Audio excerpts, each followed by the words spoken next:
bahwa melawan hawa nafsu wa mudafa'ata muradiha dan menolak keinginannya. Jadi melawan hawa nafsu dan menolak keinginan dari nafsu tadi fardu ainin, itu hukumnya fardu ain. Wa jihadun azimun, dan perjuangan yang besar. Wa amrun fakhimun, dan merupakan pekerjaan yang mulia. Faqala ta'ala wa man jahada fa innama yujahidu li nafsihi.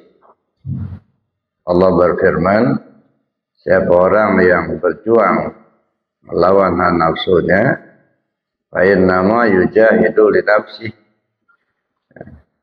Sebenarnya manfaat daripada mujahadahnya itu untuk dirinya sendiri. Bapak Ibu yang saya hormati, ketika kita turun ke muka bumi ini, Allah Subhanahu wa Ta'ala menguji kita. Karena memang tujuan diturunkan itu untuk diuji.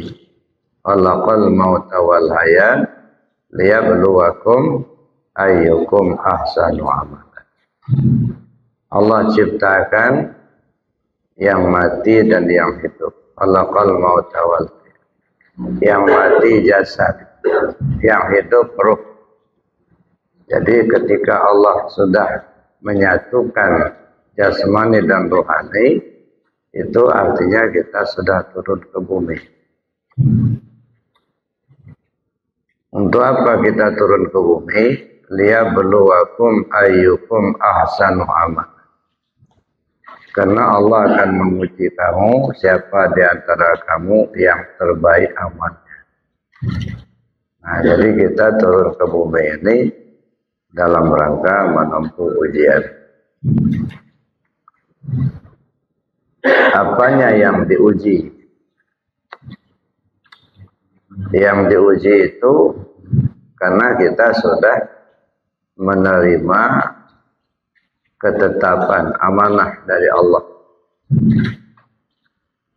Ketika Allah menawarkan dulu kepada para makhluk bumi langit, para malaikat, inna aradna al-amanata 'ala samawati wal ardh. Saya ingin sampaikan, ingin serahkan sebuah amanah penting. Siapa di antara kalian yang sanggup menerima? Bumi pun menolak, langit pun menolak, malaikat pun menolak. Wa hamalahal insan. Maka manusia menyatakan kesanggupannya untuk menerima amanah penting itu. Nah, diserahkanlah amanah penting itu kepada makhluk yang bernama manusia. Nah, setelah manusia menerima amanah penting itu, nah disinilah Allah akan menguji kita. Apa benar manusia ini mampu ya menerima amanah, menjaganya? Adapun kewajiban kita terhadap amanah itu ada 4. Pertama, kita wajib mengenalnya, kemudian kita wajib menjaganya, yang ketiga wajib memujinya, dan yang keempat wajib mengembalikannya. Nah, jadi 4 ini tugas kita dalam mengemban amanah. Apa amanah itu? Diri rahasia. Nah, itu yang disebut amanah diri rahasia. Nah, untuk menguji amanah, untuk menguji kesetiaan sumpah dan janji manusia ini, maka Allah menugaskan iblis. Jadi iblis itu sebagai alat, sebagai penguji, personal penguji. Walaupun dalam skenario awalnya, ya, Allah perintahkan kepada para malaikat dan iblis untuk sujud kepada Adam. Fasajadu illa iblis, maka para malaikat bersujud. kecuali iblis. Aba wastakbara wa kana minal kafir. Dia enggan, dia menolak, dan dia termasuk durhaka atau ingkar kepada Allah. Nah, atas keingkarannya itulah maka Allah menghukum dia menjadi penghuni neraka buat selamanya. Kita sudah turun, tidak mungkin bisa ditolak lagi. Maka satu yang iblis usulkan, ya, qala fa bima awaitani la aqudanna lahum siratakal mustaqim thumma la atiyannahum min bayni aydihim wa min khalfihim wa an aymanihim wa an shama'ilihim fala tajidu aktsarahum syakirin. Ya Allah, karena Engkau telah mengutuk saya, kata iblis, maka saya akan duduk di tengah jalanmu yang lurus itu. Saya akan goda Adam itu sampai ke anak cucunya hingga hari kiamat. Saya akan goda mereka dari depan, dari belakang, dari kanan, dari kiri. Pada akhirnya hanya sedikit yang selamat. Ya. Jadi iblis sudah berjanji betul untuk menggoda manusia. Karena dia sudah mendapat hukuman dari Allah, maka dia berjanji, ya, akan menggoda manusia. Jadi iblis itu sebagai alat, sebagai personal penggoda. Nah, itu sebenarnya ya memang Allah sudah punya ketetapan seperti itu. Walaupun awal mulanya skenarionya iblisnya nolak dulu. Disuruh sujud kepada Adam, dia nolak. Ya, kalau dia nggak nolak kan nggak dihukum. Nah, setelah dia menolak, lalu kemudian turun hukuman. Setelah turun hukuman, maka timbul permintaan. Ya. Iblis minta izin sama Allah untuk menggoda Adam. Lalu diizinkan oleh Allah iblis untuk menggoda. Jadi iblis ini Bapak Ibu ya, di satu sisi lawan, di sisi lain kawan. Ya, kawan bermain. So ibarat orang main bola, ya. Kesebelasan Lampung main dengan kesebelasan Jakarta. Satu kali Lampung memasukkan bola ke gawang Jakarta, sedangkan Jakarta tidak memasukkan bola ke gawang Lampung. Maka yang menang Lampung. Kenapa menang? Cuma hanya sekali masukkan bola ke gawang, tapi menang. Ya karena ada lawan. Coba kalau nggak ada lawan, pagi-pagi ya, lari-lari ke lapangan bola kaki, masukkan bola ke gawang 100 kali, nggak ada lawan, nggak menang, nggak, karena nggak ada lawan. Cuman sekali masukkan bola ke gawang lawan, dinyatakan menang karena ada lawan. Nah, begitulah kita ini. Ya. Jadi iblis itu lawan bermain. Jadi cuman masalahnya kita ini kalah terus. Iya. Dan iblis juga licik juga. Dia ngajak bermain, tapi dia nggak kelihatan. Dia ngeliat kita nggak ngeliat dia. Nah, jadi itu. Jadi iblis itu sebenarnya sudah menjadi ketetapan Allah untuk menggoda manusia. Nah, kalau kita lihat dari kronologisnya, ya, sebenarnya kenapa iblis itu kok dihukum sedemikian rupa, ya, sampai menjadi penghuni neraka buat selamanya. Padahal dia tadi itu presidennya malaikat, ya. 4.000 tahun iblis itu, Azazil itu menjadi presidennya malaikat. Tapi kemudian tergelincir, dihukum. Nah, kalau saya melihat bukan karena tidak sujud kepada Adam sebenarnya. Ya. Tidak sujud kepada Adam itu sasana antara saja. Kenapa dia dihukum? Karena tidak mengikuti perintah Allah. Nah, itu persoalan utamanya. Kalau sujud kepada Adam kan sasaran antara. Sama dengan ketika Sayyidina Umar radhiyallahu anhu ya mencium Hajar Aswad. Apa kata Sayyidina Umar? Wahai batu hitam, kalau bukan karena ini sunnah Rasulullah SAW, sungguh seumur hidup saya tak akan pernah mencium kamu. Nah, jadi mencium Hajar Aswad itu bukan karena batunya hitam, tetapi karena sunnah Rasul. Kalau kena batunya hitam, dia dicium, khawatirnya semua batu hitam dicium semua. Di Keru itu banyak betul batu hitam. Jadi bukan kena batunya hitam, tetapi kena sunnah Rasul. Nah, saya kira demikian juga iblis ini. Dia dihukum bukan karena tidak mau sujud kepada Adam. Nah, tetapi karena tidak mau mengikuti perintah Allah. Kalau saja dia tunduk taat kepada Allah, apapun perintahnya, ya, tidak ada pilihan lain, laksanakan. Ya. Nah, kayaknya seperti itu juga lah kita. Kalau kita tidak sholat karena malasnya, ya insya Allah tidak mengeluarkan kita dari agama. Tidak keluar akidah.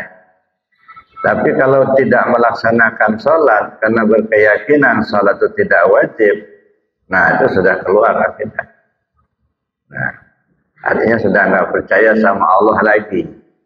Nah, kalau tidak sholat karena malasnya, nah itu masih ya ditolerir lah. Tapi kalau sudah tidak melaksanakan sholat karena sudah nggak percaya sama Allah, nah ini sama dengan belis tadi. Jadi Bapak Ibu yang saya hormati, ketika iblis ini sudah ditetapkan sebagai personal penguji, maka iblis minta alat untuk menguji manusia ini. Nah, dikasih oleh Allah alat. Ada 4 alatnya: hawa, nafsu, dunia, setan. Ini 4 alat. Jadi nafsu ini termasuk alat iblis untuk menguji kita. Hawa, nafsu, dunia, setan. Di dalam Jami'ul Usul itu 226 ini disebutkan wa'alam anna muqallafatan nafsi. Ketahuilah bahwa melawan hawa nafsu wa mudafa'atu muradiha dan menolak keinginannya fardu ainin wa jihadun azimun. Itu hukumnya fardu ain dan perjuangan yang besar. Wa amrun fahimun dan pekerjaan yang mulia. Jadi Bapak Ibu yang saya hormati, kalau kita ambil suatu intibar, pernah kita mendengar ada Nabi Musa membelah laut. Itu Nabi Musa membelah laut itu pakai tongkat. Laut dibelah, akhirnya beliau bersama tentaranya menyeberang hingga selamat. Kisah ini sebenarnya sangat menarik untuk kita kaji. Apa sih maksudnya Nabi Musa membelah laut sehingga dia selamat? Dan kenapa dia membelah laut itu? Bapak Ibu yang saya hormati, posisi Nabi Musa bersama tentaranya itu posisi terjepit. Ya. Di belakang ada tentara Fir'aun yang akan membunuh. Di depan ada lautan luas dan dalam, di kiri jurang, di kanan jurang. Jadi artinya posisi kejepit. Bertahan, sebentar lagi tentara akan datang membunuh. Lari ke depan, mencebur masuk laut. Ke kiri, ke kanan ada jurang. Nah, jadi kejepit. Posisi kemanapun dia mesti akan celaka. Dalam posisi terjepit itulah maka Allah perintahkan untuk memukulkan tongkatnya ke laut.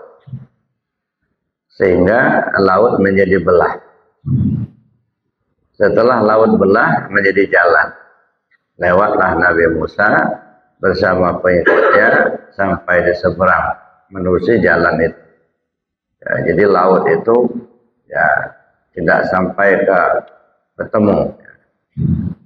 Setelah Nabi Musa sampai di seberang bersama pengikutnya, Fir'aun mengejar, dikejar sama Fir'aun bersama tentara. Jadi Fir'aun bersama tentaranya itu sudah berada di tengah-tengah laut itu, artinya ke depan belum nyampai, ke belakang sudah jauh. Nah disitulah laut menyatu kembali, sehingga tenggelamlah Nabi Musa bersama pengikutnya.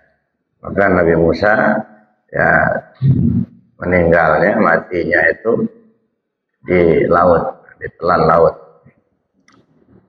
Kalau kita lihat cerita itu kan sepertinya mengisahkan atau memberi petunjuk kepada kita selaku hamba Allah. Nah begitulah kondisi kita manusia ini. Tidak ubahnya seperti Nabi Musa.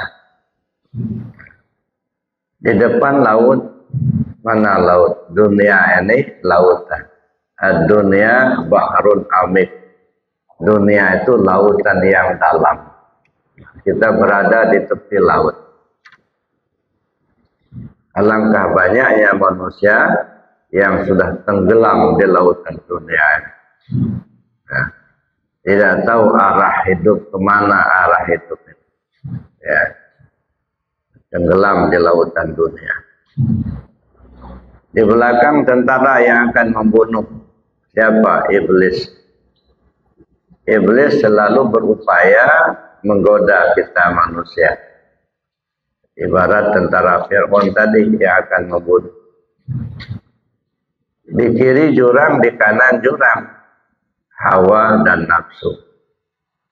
Betapa banyak manusia yang terbunuh oleh iblis. Terbunuh di sini bukan terbunuh fisiknya. Tidak melaksanakan perintah Allah. Digoda oleh iblis. Apalagi kalau subuh ini kelihatan betul banyak yang terbunuh. Ya. Enggak seberapa yang masih hidup datang ke masjid. Di kiri jurang, di kanan jurang. Di kiri jurang hawa dan nafsu. Dalam posisi seperti itu, Nabi Musa alaihissalam diperintahkan Allah pukulkan tongkat ke laut. Nah pertanyaannya, kalau kita ambil iktibar ini, mana tongkat? Tongkat itu alat untuk berdiri. Ibarat orang tua, kalau dia tidak pakai tongkat, tidak bisa berdiri.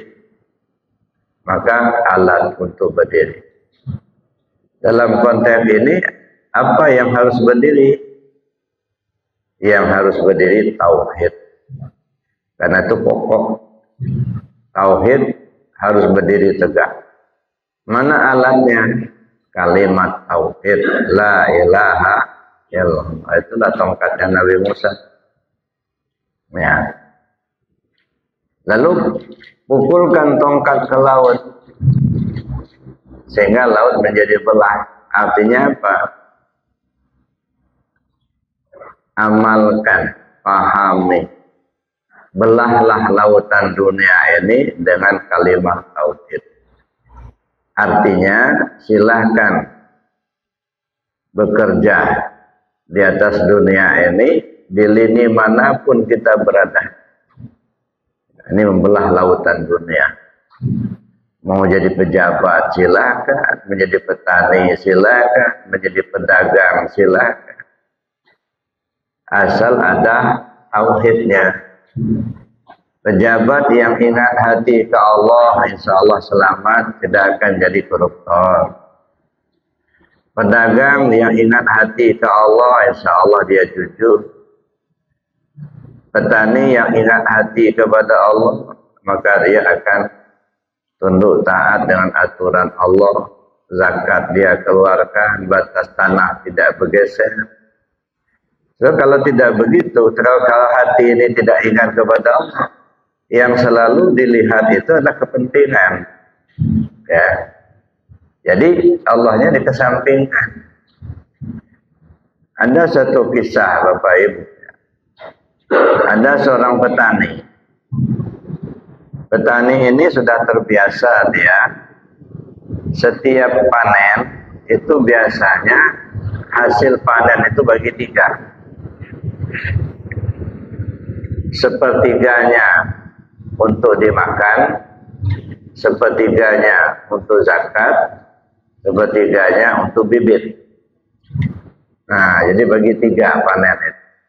Jadi zakat, bibit untuk dimakan oleh keluarga. Biasanya melimpah. Pada satu waktu panen, rupanya hasilnya merosot sangat merosot. Dibanding dengan sebelumnya sangat sedikit. Tetapi terpaksa harus bagi 3. Ya. Satu bagian untuk zakat, satu bagian untuk bibit, satu bagian untuk makan. Lalu dia berpikir,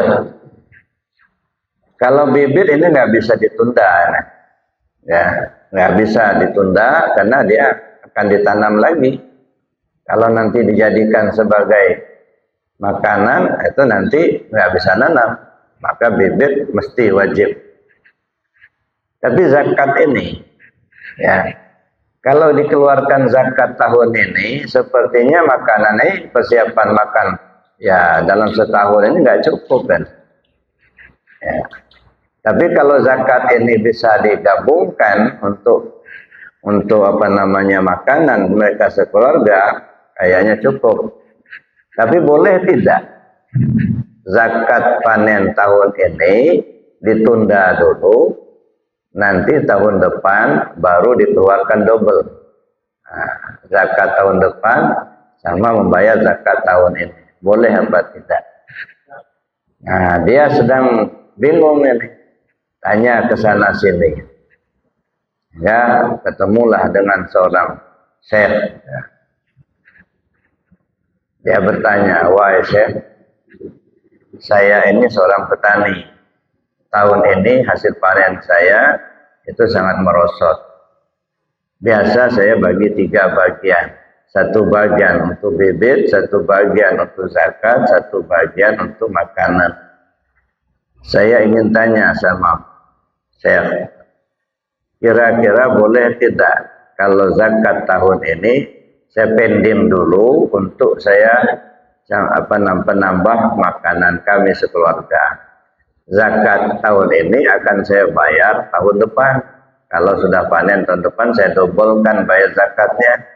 Zakat yang akan datang itu sama zakat yang sekarang. Boleh apa tidak? Lalu kemudian seorang syekh itu tidak menjawab. Dia hanya bercerita. Itu tidak jauh dari tempat ini. Katanya ada seorang ibu mengasuh anak yatim. Ada beberapa orang anak yatim diasuhnya di rumahnya. Sambil diajarin agama.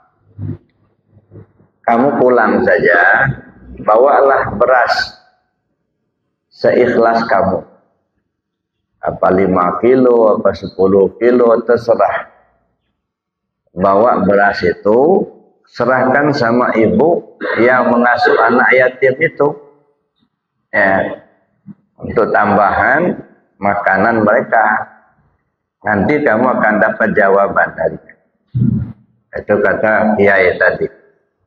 Pulanglah si petani ini. Sampai di rumah dia siapkan beras 10 kilo. Nah, dibawanya di panggulnya jalan kaki menuju rumah ibu yang mengasuh anak yatim. Sampai di situ tengah malam, udah jam 12. Ya, diketok pintu. Ya, tidak dibuka pintu tapi ditanya, siapa di luar? Saya, seorang petani. Ada perlu apa? Kata si ibu.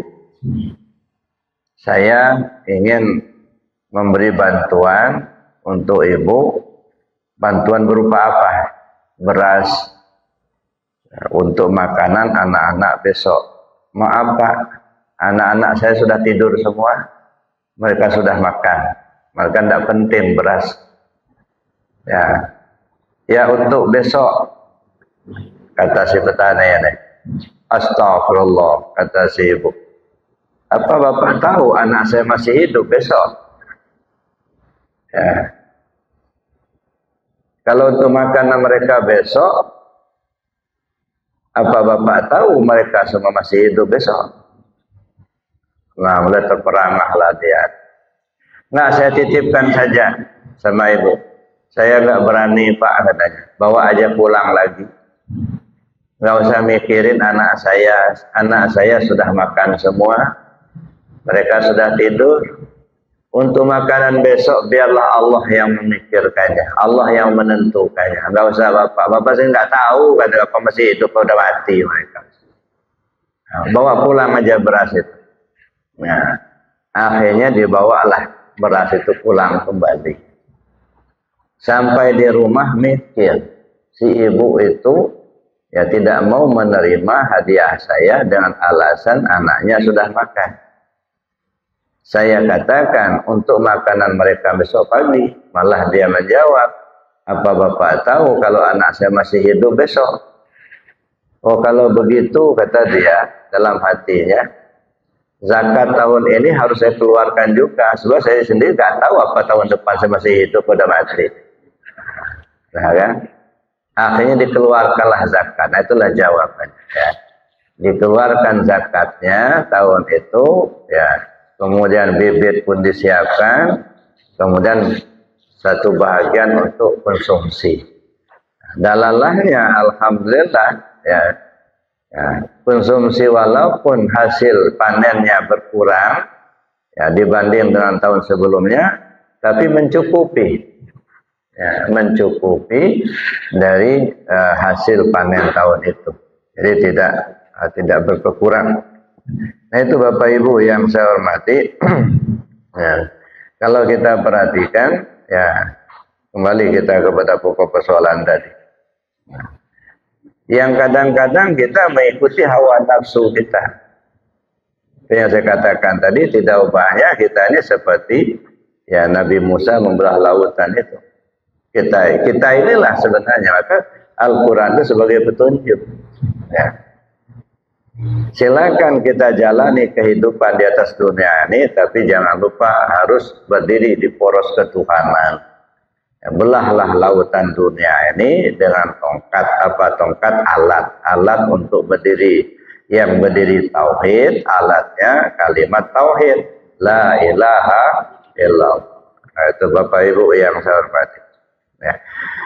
Lalu kemudian ya, iblis itu ditugaskan oleh Allah untuk menggoda manusia ini yang alatnya tadi hawa, nafsu, dunia, setan. Yang kata kita hawa pantang kelintasan, nafsu pantang kerendahan. Alangkah banyak manusia yang tenggelam di lautan dunia karena hawa nafsunya sendiri. Ya. Karena hawa nafsunya maka segalanya lupa. Ya, lupa kepada Allah.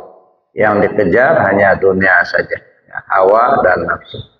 Nah disinilah pentingnya kita meningkatkan martabat nafsu kita. Kenapa? Karena nafsu kita ini ada tujuh tingkatan. Ada nafsu amarah. Ada nafsu lawamah. Ada nafsu mulhamah, ada nafsu mutmainnah, ada radiyah, mardiyah, kamaliyah. Jadi 7 tingkatan nafsu. Nah, jadi yang diuji kita apa? Kemampuan kita untuk meningkatkan martabat nafsu itu.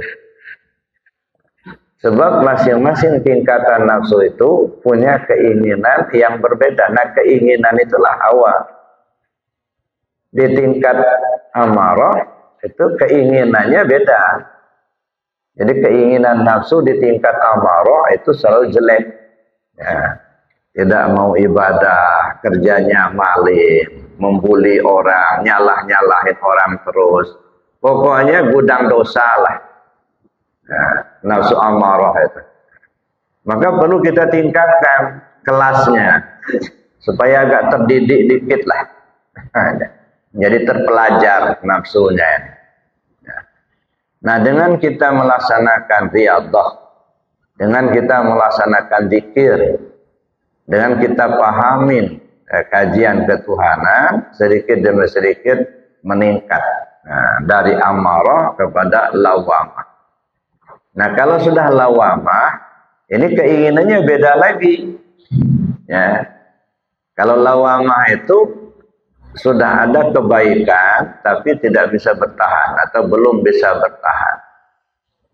Ya, rajin sholatnya satu waktu. Kadang-kadang timbul kemalasan, nggak sholat lagi.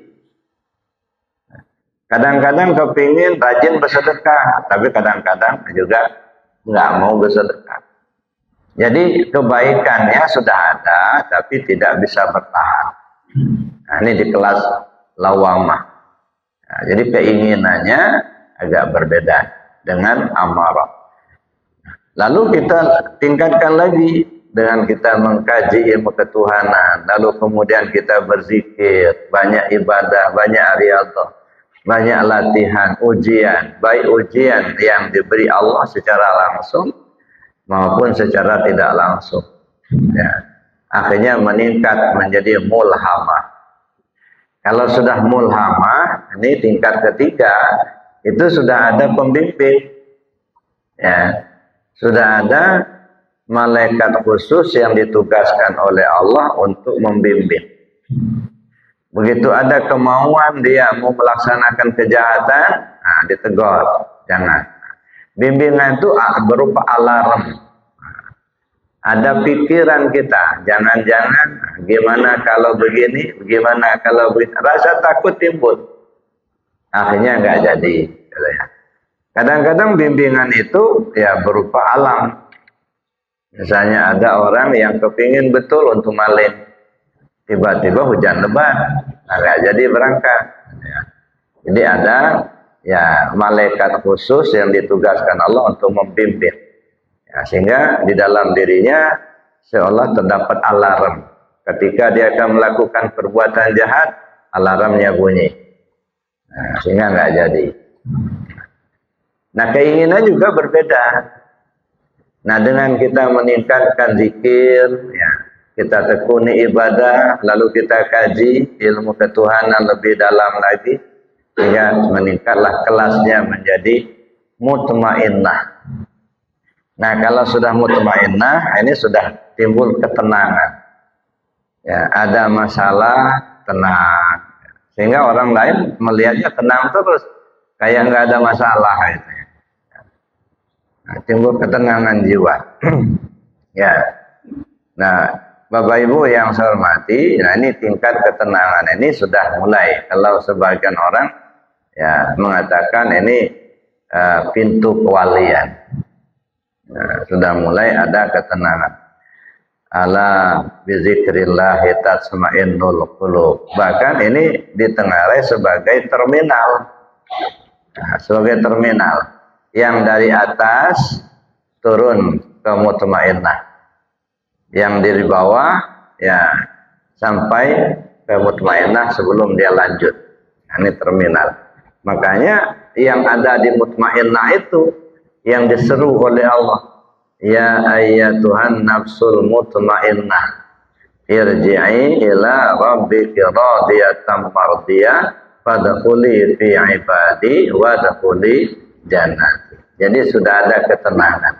Wahai jiwa yang tenang, kembalilah kau ke Tuhan. Ya. Nah, ketika kita kembali kepada Allah, nah, irji ila rabbiki radiyatan mardiyah fadkhuli fi ibadi, masuklah kamu ke dalam komunitas hamba-hambaku. Nah, maka jangan heran kalau Bapak Ibu ya belajar fikih, belajar tasawuf, belajar tarekat, gitu kan? Ya. Tiba-tiba kok ada orang benci, gitu. Ya. Padahal selama ini akrab, ya, dapat dikatakan kawan akrab lah. Begitu mereka tahu kita masuk tarekat, kita masuk zikir, mulai dikucilkan. Ya, kalau penceramah nggak dijadwal lagi, gitu. Ada ya. Tapi nggak usah khawatir, nggak usah takut. Itulah salah satu bentuk Allah menjaga kita. Karena kalau kita masih bergabung dengan orang-orang yang tidak satu frekuensi, khawatir kita juga akan terbawa serta, sedangkan keyakinan kita belum kuat. Nah, maka dijaga. Ini salah satu bentuk fadkhuli fi ibadi. Masuklah kamu ke dalam golongan hamba-hambaku. Jadi masuk dalam satu frekuensi. Yang hatinya muka Allah gabung. Yang hatinya senang zikir gabung. Yang nggak senang bisa sendiri. Ya, itu salah satu bentuk bahwa Allah lagi menjaga kita. Ya. Bapak Ibu yang saya hormati, itu diantaranya. Ya. Nanti setelah kita masuk ke mutmainnah, dengan kita riyadhah, kena zikir, yakin kita dengan Allah Subhanahu Wa Taala, imannya terkuat. Akhirnya naik kepada radiyah. Nah, kalau sudah radiyah, itu artinya ya, tindakan kita mendapatkan ridha Allah. Nah, artinya perbuatan-perbuatan yang bersangkutan itu selalu mengarah pada kebaikan, ya, mendapat ridha Allah. Nah, dengan kita tingkatkan lagi ibadah kita, riyadhah kita, pemahaman kita tentang ketuhanan, sampai naiklah ke tingkat mardiyah. Kalau sudah mardiyah, itu sumber keridhaan. Nah, dia apa yang diperbuatnya diridhai Allah, dan dia mampu untuk mengajak orang supaya berbuat baik sesuai dengan keridhaan Allah juga. Nah, sudah artinya dia berbuat baik, dia mampu untuk mengajak orang untuk berbuat baik. Menjadi sumber keridhaan, sudah menjadi contoh di tauladan yang ditiru, digugu oleh orang lain. Naik lagi ke yang terakhir, ya, ketika kita sudah sudah meningkatkan amaliyah, riyadhah kita, zikir kita, naiklah kepada kamaliyah, nah kesempurnaan. Nah, kalau sudah sampai ke kamaliyah, sempurna pendidikan nafsunya, sehingga puncaknya kembalilah kepada Allah. Jadi Bapak Ibu yang saya hormati, itu jadi kita meningkatkan martabat nafsu ini satu ujian. Nah, mampu nggak kita meningkatkan martabat nafsu diri kita sendiri? Nah, setelah kita meningkatkan martabat nafsu kita, mampu nggak kita untuk menghadapi cobaan melalui keinginan dari nafsu pada tingkatnya masing-masing. Nah, ketika kita masih berada tingkat amarah, kan keinginannya banyak. Mampu nggak kita menghadapi itu? Itu satu ujian. Nah, kemudian mampu nggak kita meningkatkan ke martabat berikutnya? Di martabat berikutnya ini ada juga keinginan. Jadi dua ujian. Uji untuk meningkatkan martabat nafsunya, diuji dengan menghadapi godaan dari keinginan-keinginan dari nafsu itu sendiri. Maka disebut hawa dan nafsu. Ya. Banyak manusia yang tenggelam di hawa dan nafsu ini. Makanya itu yang sebagai alat uji kita. Itu yang kedua. Yang pertama hawa, yang kedua nafsu. Yang ketiga dunia. Ini juga menjadi alat uji iblis. Yang ujinya iblis, tetapi sebagai alat ujinya itu diantaranya dunia. Apa itu dunia? Yang nyata. Ya. duit, jabatan, yang sifatnya duniawi lah, yang sifatnya nyata. Ya, ada orang tenggelam di usahanya, ada tenggelam di jabatannya. Ya. Nah, sebab kadang-kadang kan aura dari jabatan itu panas, Pak. Ya. Kalau sudah jabatan ini, gimana caranya naik lagi? Gimana pun caranya supaya naik. Nah, kalau sudah dapat, gimana cara supaya naik lagi? Ya. Mau nyogok lah, yang penting bisa naik. Nah, ini orang yang tenggelam di hawa nafsu tadi. Ya. Jadi kalau kita tidak mampu untuk mengendalikan, ya bisa saja terseret oleh hawa nafsu kita sendiri. Ya. Nah, semakin tinggi jabatannya, maka keinginannya semakin banyak. Nah, keinginan semakin banyak, khayalan semakin tinggi. Khayalan semakin tinggi, akhirnya itu tenggelam di lautan dunia. Buta mata. Makanya kata Nabi SAW, jumudul aini min qaswatil qulub. Ya, gelap mata, kenapa? Karena hati keras. Nah, nggak jelas lagi mana barang orang, mana barang kita, mana yang bansos, mana yang gaji, nggak jelas lagi. Ada punya orang, punya kita juga, gelap mata.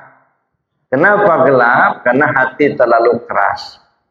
Mengapa hati itu keras? Wa qaswatul qulub min kasratiz dzunub. Karena dosa terlalu banyak. Kenapa dosa banyak? Min nisyanil maut, karena lupa akan mati.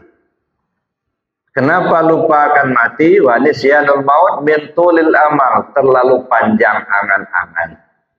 Ya, sehingga lupa mati. Kalau sudah begini gimana dapat gitu? Ya, ingin satu dapat dua. Ya, sudah dapat dua kepingin tiga. Begitulah kata Nabi, manusia ini kalau dikasih satu lembah daripada emas, dia akan minta lembah yang kedua. Dikasih yang kedua, minta yang ketiga. Begitulah seterusnya hatta zurtumul maqabir, sampai dibenamkan di liang kubur. Jadi Bapak Ibu yang saya hormati, itulah tenggelam di lautan dunia dan diseret oleh hawa nafsu kita sendiri. Nauzubillah. Ya. Nah, kenapa orang lupa akan mati? Ya, karena panjang angan-angan. Kenapa panjang angan-angan? Wa tulul amal min hubbid dunia. Panjang angan-angan terlalu cinta sama dunia. Ya, wa hubbud dunya ra'su kulli khati'ah. Cinta dunia pangkal semua kejahatan. Cobalah perhatikan, kejahatan apapun yang terjadi itu berawal daripada hubbud dunia. Ya, ada yang pecah keluarga karena hubbud dunia. Ya, mungkin kena warisan, mungkin kena bagian nggak dapat, akhirnya pecah. Ada yang berantem satu orang dengan satu orang yang lain karena hubbud dunia, gara-gara hutang nggak dibayar misalnya. Ya, begitu juga berperang antar negara, hubbud dunia. Jadi semuanya itu adalah berpangkal dari hubbud dunia tadi. Itu dikendalikan oleh iblis tadi. Jadi Bapak Ibu yang saya hormati, itu alat iblis dunia. Nah, yang terakhir alatnya itu setan. Nah, saya nggak tahu Bapak Ibu sudah pernah ketemu setan belum? Nah, setan itu apa? Kalau setan itu futua, bujuk rayu. Maka setan itu tidak punya personal khusus. Kalau malaikat ada personnya, manusia ada personalnya. Iblis ada personalnya, jin ada personalnya. Tapi kalau setan nggak ada personalnya, nggak ada personal khusus. Ya, wala tatabi'u khutuwatis syaitan. Bujuk rayu. Ya. Nah, yang bujuk rayu itu bisa berupa duit, bisa berupa jabatan, bisa berupa manusia, itu ya. Ya. Itu makanya setan itu bisa bentuk manusia. Ya. Apa saja yang membawa kita durhaka kepada Allah itu setan. Ya. Walaupun dia misalnya ya manusia, Misalnya begini, ada suami istri, ya ngobrol dari pagi sampai sore, ada sampai zuhur pun tinggal, sholat pun tinggal, asar pun enggak. Nah, saking asiknya ngobrol, itu namanya iblis tapolan. Nah, jadi suami setannya istri, istri setannya suami. Sama-sama setan. Ya. Jadi setan itu artinya bujuk rayu.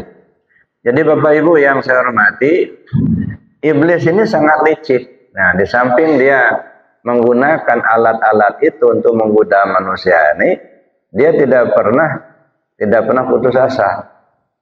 Ya. Bapak mau ikut pengajian subuh ya? Oh iya, jangan Pak, kan ngantuk. Enggak, saya mesti ikut juga. Ada digoda terus nggak bisa digoda, ya udah ikut Pak, jangan sampai nggak ikut.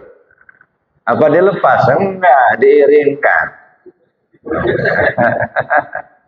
Dikirim sama iblis.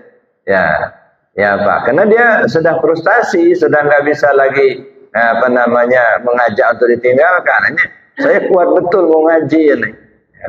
Pokoknya harus berangkat. Udah berangkat aja. Tapi diiringkan, tidak dilepas.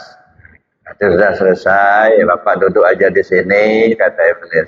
Bapak kan sudah agak lanjut usia, tempat nyandar. Itu artinya enggak dilepas. Begitu kita sudah duduk nyandar, apa dilepas? Enggak, dia embus-embus matanya sampai terpejam, rundukkan kepala, hadir tapi enggak paham. Kenapa? Karena dibuat tidur sama si iblis. Nah, jadi Bapak Ibu, jadi iblis itu enggak pernah putus asa. Nah, ada satu kisah bagaimana iblis ini menggoda manusia. Ada seorang abid. Nah, abid ini ya namanya abid, rajin ibadah. Ya, tekun ibadahnya. Jadi pada suatu ketika iblis itu bersilaturahim lah sama si abid itu, menyamar sebagai seorang manusia. Lalu kemudian ditunggunya si abid ini. Ya. Nah dia juga pakai jubah. Iblis tadi menyamar sebagai manusia, pakai jubah, pakai igal. Duduk dia. Nah, dekat si abid itu lagi zikir. Yang namanya manusia, ya ada saatnya dia kelaparan makan, ada saatnya ngantuk istirahat tidur. Nah si iblis enggak, ya duduk aja terus di situ, kayak zikir terus ya. Sehingga si abid ini tanda tanya, kawan katanya, ya, saya lihat kamu dari kemarin nggak pernah beranjak dari duduk zikir terus, apa sih resepnya? Oh, saya dulu kan pernah bikin dosa dulu, maka saya enak taubatnya. Nah, saya kan pengen dosa dulu, jadi saya nyesal betul, kata iblis ini. Nyesal betul, saya bertobat, maka nikmat saya taubat. Jadi kalau kamu mau nikmat taubat, bikinlah dosa agak sedikit. Kata iblis tadi. Apa dosanya? Kan dosa kan nggak boleh. Nah, kalau banyak nggak boleh, dikit nggak apa-apa. Nah keluarlah isi iblis tadi. Dibawanya lah perempuan cantik satu. Nah ini zinailah perempuan ini. Nanti kalau kamu sudah berzina dengan perempuan ini, kau kan sudah berdosa. Nikmat taubatnya. Ya, sampai-sampai ibadahnya juga nikmat katanya. Oh jangan, kata si abid ini. Ini dosa besar, nggak boleh. Nah diajak-ajak nggak mau juga, bertahan si abid. Ini dosa besar. Jadi nggak mau, nggak. Sudah katanya. Pergilah dia bawa perempuan, Mbak nggak jadi Mbak, balik aja. Balik. Besoknya datang lagi si iblis tadi. Bawa bayi, anak kecil dibawanya pisau. Nah, digendong bayi sama disodorkan pisau. Pak Abid, ini bunuh aja anak kecil ini. Biar enak taubatnya. Oh jangan. Ini kan dosa besar ini. Membunuh orang nggak boleh, kata si Abid. Jadi nggak mau, nggak jadi, balik lagi.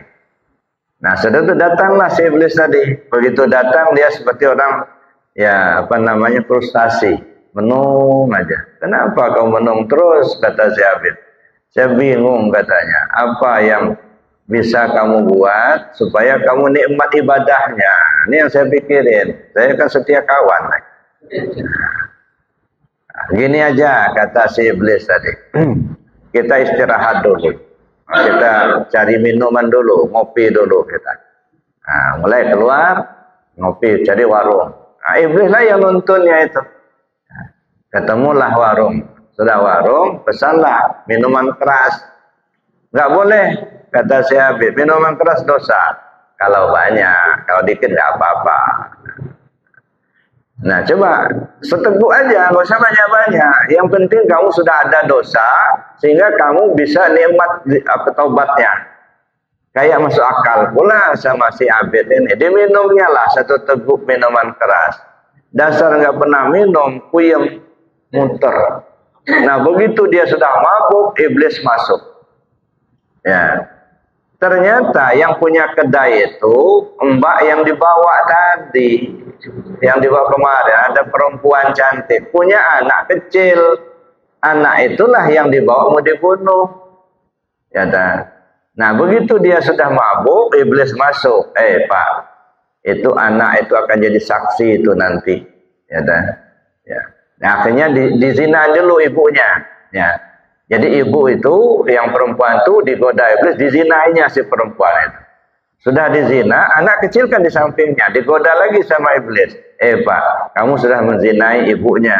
Anaknya tahu, nanti kalau dia besar nuntut dia nanti. Nah, daripada kamu dibunuhnya nanti, lebih baik kau bunuh dulu dia. Dibunuhnya anak kecil itu. Sudah menzinai ibunya, kemudian dia bunuh anak kecil itu, ditinggal sama iblis, lapor kepada polisi. Datang polisi menciduk si Abid tadi. Akhirnya dihukumlah dia. Begitu dia dihukum, ya, sampai akhirnya di hukuman itu mau meninggal. Gitu. Begitu dia sudah ngap-ngapan mau meninggal, mau mati, menghadaplah iblis tadi. Nggak ada yang bantu kamu selain saya. Mau saya bantu kamu? Ya, katanya. Nganggu dia mati. Betulan sama iblis jadinya. Nah, jadi itu Bapak Ibu yang saya hormati, hati-hati. Jadi iblis itu sangat licik sekali. Jadi oleh karena itu, walaupun terasa kita sudah rajin ibadah, belum tentu kita aman dari godaan iblis. Ya. Bagaimana cara supaya agak aman kita digoda iblis? Berlindunglah kepada Allah. Ya, ibarat kita ada orang gila bawa senapan, terototnya semua orang yang ketemu ditembaknya. Gimana supaya tidak kena pelurunya? Nah, gimana caranya supaya tidak kena peluru? Ini ada orang gila nih, masuk masjid ditembaknya semua. Gimana cara supaya tidak kena peluru? Berdiri di pangkal bedil. Ya. Kalau kita berdiri di ujung bedil, walaupun tiarap, nyumput, dikejarnya, ditembaknya itu. Ya, kenapa? Karena kita berada di ujung bedil. Nah, supaya tidak kena pelurunya, berdiri di pangkal bedil. Ya, peluklah si orang yang nembak itu tadi. Trototlah keluar peluru semua, bakal kena enggak?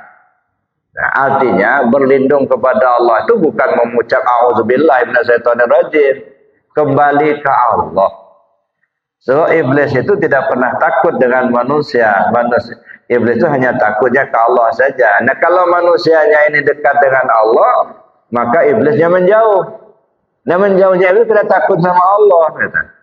Tapi kalau manusianya jauh dari Allah, nah iblisnya yang mendekat. Jadi kalau kita dekat dengan Allah, maka iblis yang menjauh. Kalau kita jauh dari Allah, maka iblis yang mendekat. Maka itu kembalilah kita kepada Allah supaya kita bisa selamat. Jadi Bapak Ibu yang saya hormati, nah itulah godaan iblis ini sangat besar, dan alat-alatnya cukup hawa, nafsu, dunia, dan setan. Tapi perjuangan melawan hawa nafsu merupakan perjuangan yang mulia. Oleh karena itu Bapak Ibu yang saya hormati, kita mudah-mudahan kita mendapat perlindungan daripada Allah Subhanahu wa taala. Amin Allahumma amin. Ya, saya kira demikian untuk materinya. Mungkin bisa kita kembangkan dalam diskusi.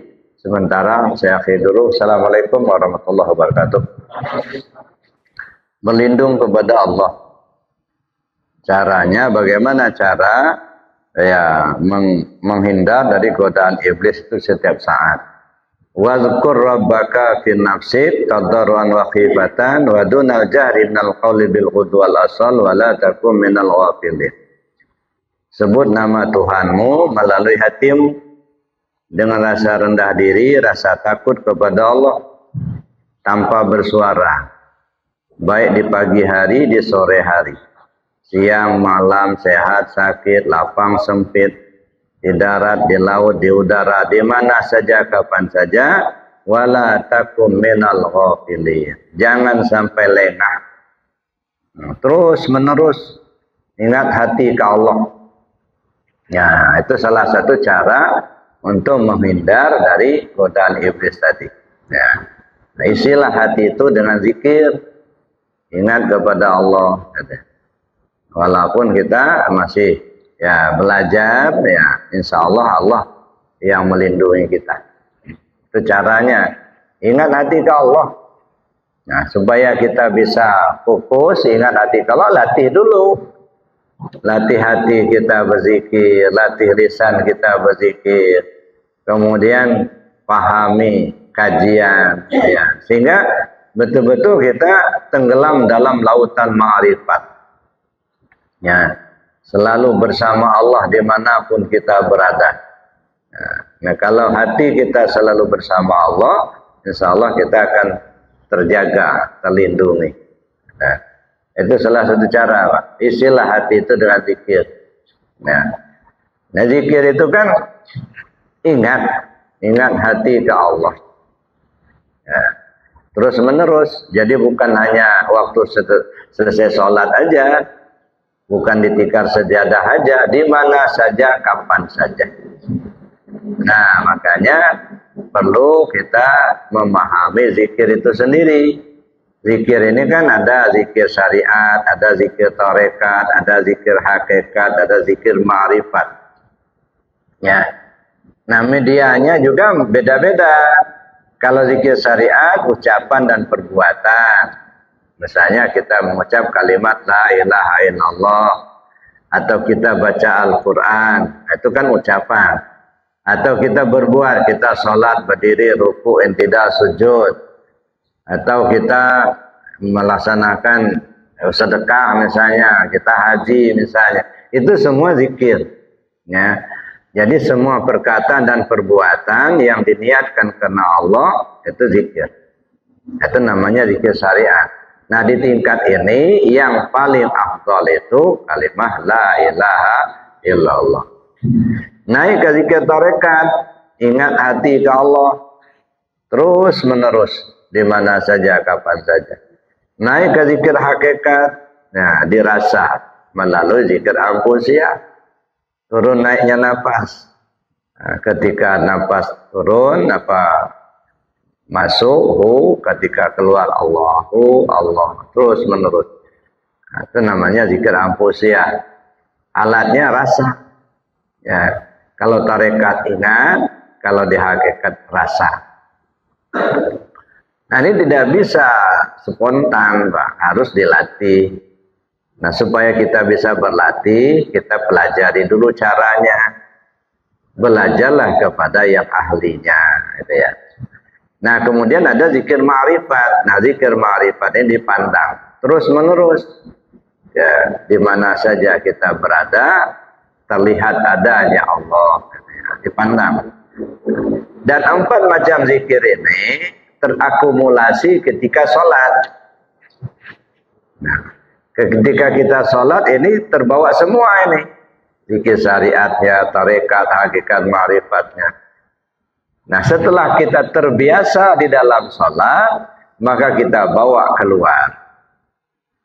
Nah, jadi bagaimana situasi hati kita, ya, ketika kita dalam sholat, seperti itu juga kita ketika tidak dalam sholat.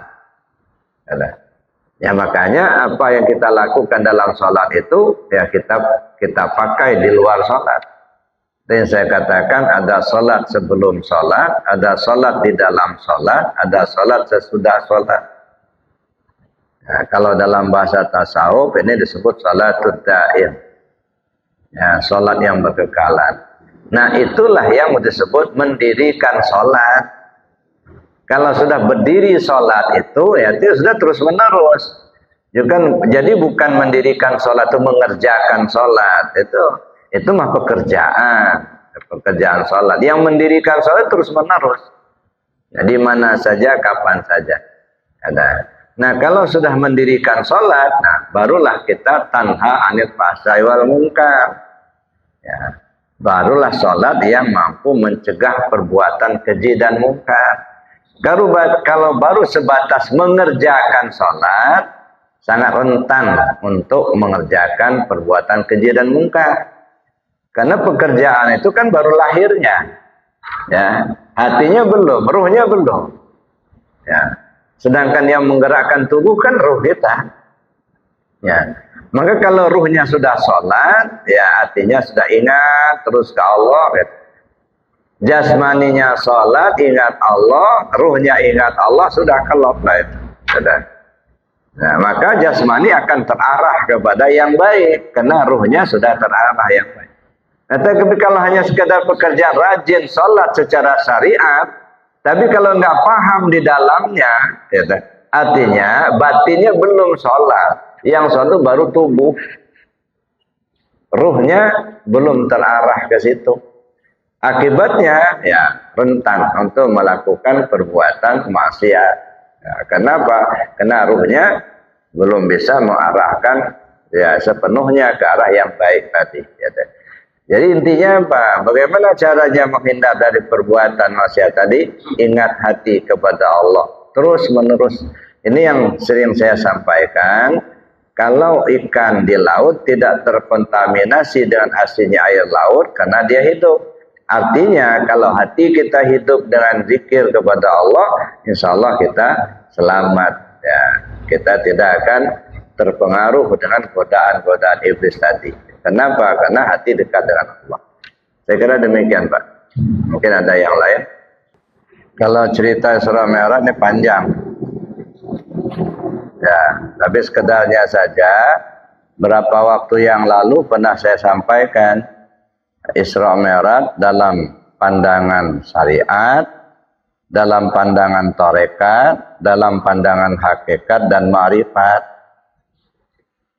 Jadi pertama kita pahami Isra Mi'raj itu adalah sebuah petunjuk, ya, pedoman. Karena Al-Quran kan petunjuk. Jadi pedoman dalam rangka kita menghadap Allah.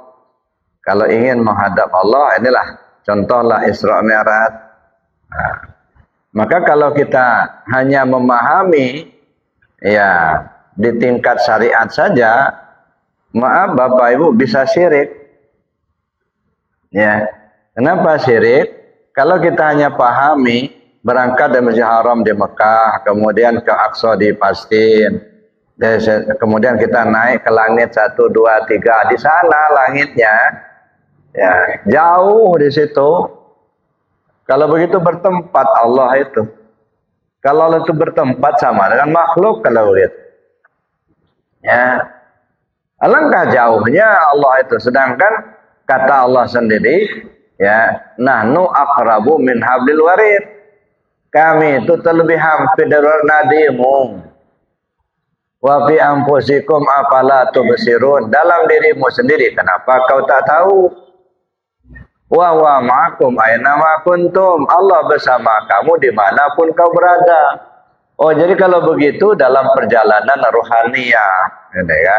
Ini hakikatnya. Ya. Jadi pengertian ada langit 1, 2, 3 sampai Sidratul Muntaha sampai ketemu Allah. Ya. Kejadiannya kita yakini, kita percaya benar terjadi. Ya, artinya dialami oleh junjungan kita Nabi besar Muhammad sallallahu alaihi wasallam. Ya.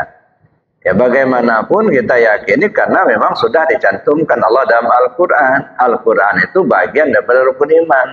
Enggak percaya sama Isra Mi'raj ya enggak percaya sama Al-Qur'an. Enggak percaya sama Al-Qur'an ya rusak imannya. Nah, berarti kita yakin benar, enggak usah kita perdebatkan Apakah yang berangkat ruhnya saja, apa dengan jasadnya, apa dengan mimpi, tidak penting. Ya, kenapa nggak penting? Karena yang sudah dicantumkan dalam Al-Quran, bagaimanapun kita yakin kebenarannya. Kalau kita tidak percaya, berarti rusak iman kita. Keluar kita dari mukmin, nanti jadi kafir jadinya. Ya dah. Nah, tapi semua apa yang tercantum Al-Quran itu adalah petunjuk, dan semuanya bisa ya diterima oleh akal yang sehat. Ya. Nah, oleh karena itu akan lebih pas kalau dilihat dari segi tarekat dan hakikat. Kalau dari segi tarekat misalnya, ya, pakai Jibril, ada guru mursyid yang membimbing kita. Gitu. Belah dada itu artinya apa? Kita talqin zikir. Gitu ya. Kemudian datang burak kendaraan, dikasihlah amalan zikir jahar la ilaha illallah, kan gitu kan pandangan tarekatnya. Nah, di pandangan hakikat naik ke langit, mana kita berangkatnya dari Masjidil Haram. Nah, di mana Masjidil Haramnya? Di Mekah, dekat Ka'bah. Ka'bah itu apa? Baitullah. Jadi berangkatnya dari Baitullah, ya, di Masjidil Haram. Mana Baitullah? Nih hati kita nih. Berarti kita berangkat dari niat yang ikhlas, dari hati kita sendiri, ya kan? Masjidil Haram. Masjidil Haram itu apa? Tempat sujud yang diharamkan ngaku-ngaku. Ngaku kita yang hebat, ngaku kita yang pintar, ngaku kita yang kuasa, ngaku kita berilmu. Itu diharamkan. Dari situ kita berangkat. Artinya dari hati yang ikhlas, hati yang bersih. Ya, menuju mana? Sidratil Muntaha. Menuju ke Masjid Aqsa. Tempat yang jauh. Kepikiran kita sendiri. Bapak Ibu mau berangkat ngaji ke Masjid Al-Muttaqin. Ya, pikirin gimana cara berangkatnya. Mau pakai motor, pakai mobil, pakai jalan kaki. Nah, itu kan. Dari hati kita bawa ke pikiran. Nah, sudah itu kita pakai kendaraan. Kendaraan itu apa? Kendaraan itu burak. Burak itu kata Nabi mukanya kayak orang, badannya kayak binatang. Nah, mana kena? Ini kendaraan nih. Tubuh kita kendaraan, bawa itu tubuh itu. Jangan hanya angan-angan, Pak. Jangan elin aja, bawa betul tubuh itu sujud sama Allah. Ya. Jangan hanya ingat aja begitu. Itu pakai kendaraan. Ini kan ibarat kendaraan. Ya. Mukanya kayak orang. Ya ini kita orang. Banyak manusia bentuknya tapi isinya binatang, Pak. Iya. Nah, itu bawa kendaraan itu. Ya, untuk menghadap Allah. Nah, setelah sampai di Aqsa, artinya kita sudah melaksanakan itu. Naiklah ke Sidratul Muntaha. Ya, mana langit 1, langit 2, langit 3 dan seterusnya. Bukankah Allah sudah berfirman dalam hadis qudsi? Banaitu fi jawfi Adam qasran wa samaituha satran. Saya bangun sebuah istana dalam tubuh Adam yang kuberi nama As-Sudur. Ini langit pertama. Dalam sudur ada qalab. Ya, kedua, dalam qalab ada fuad. Ketiga, dalam fuad ada saqab. Keempat, dalam saqab ada luban. Kelima, dalam luban ada sir. Keenam, dalam sir ada sirusir. Ketujuh, ini langit yang ketujuh. Lewat dari situ Sidratil Muntaha. Di atas sirusir ada nur. Ya, nur itu Sidratil Muntaha. Apa itu Sidratil Muntaha? Apa itu nur? Kesadaran yang tinggi.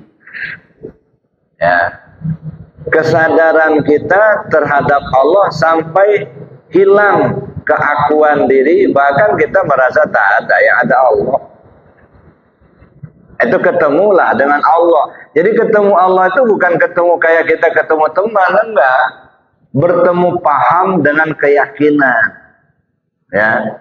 Bertemu nur ma'rifat dengan nur iman. Ya. Kalau nur iman membuat kita rajin beribadah, kalau nur ma'rifat paham kita setiap apa yang kita pandang. Ya, sehingga yang terlihat oleh dia hanya yang ada itulah, yang ada yang yang ada terlihat sekarang ini wujud majazi, wujud bayangan, seolah nggak ada. Yang terlihat hanya Allah gitu. Itu kesadaran yang tinggi. Itulah ketemu Allah di situ. Jadi jangan dibayangkan Allah itu duduk di langit yang ketujuh sana, di aras, duduk di kursi kejauhan, Pak. Bawa ke diri kita sendiri. Wa fi anfusikum afala tubsirun. Maka kita lihat Isra Mi'raj dalam perspektif tasawuf. Nah, jadi artinya kita meningkat ketemu dengan sampai ketemu Allah, dan itu dibawa dalam sholat. Maka sholat itu ya praktek pelaksanaan Isra Mi'raj itu. Mulai dari ihram, mi'raj, munajat, tubadil. Makanya kata Nabi sallallahu mi'rajul mu'minin. Sholat itu mi'rajnya si al-mu'min, naik. Yang namanya naik itu dari bawah ke atas. Kalau kita sudah naik, berarti kita sudah di atas. Kalau kita sudah di atas, tanda kita nggak di bawah lagi, Pak. Ya, namanya sudah di atas, betul sudah tinggal yang di bawah kan. Ya.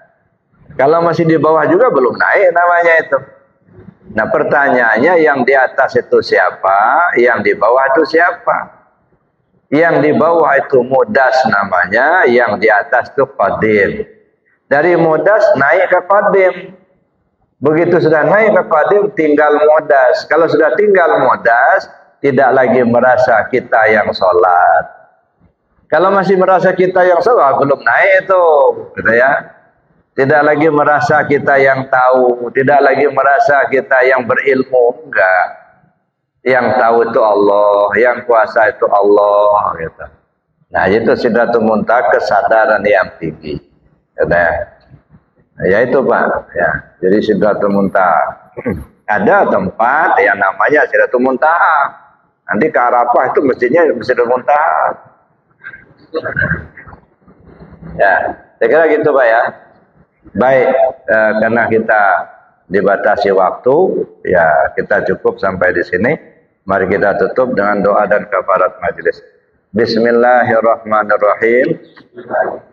Allahumma inni astaudi'uka ma 'allamtani wardudu ilayya inda hajati wa la tansani ya rabbal alamin. Subhanakallahumma wa bihamdika asyhadu an la ilaha illa anta astaghfiruka wa atubu ilaik. Assalamualaikum warahmatullahi wabarakatuh.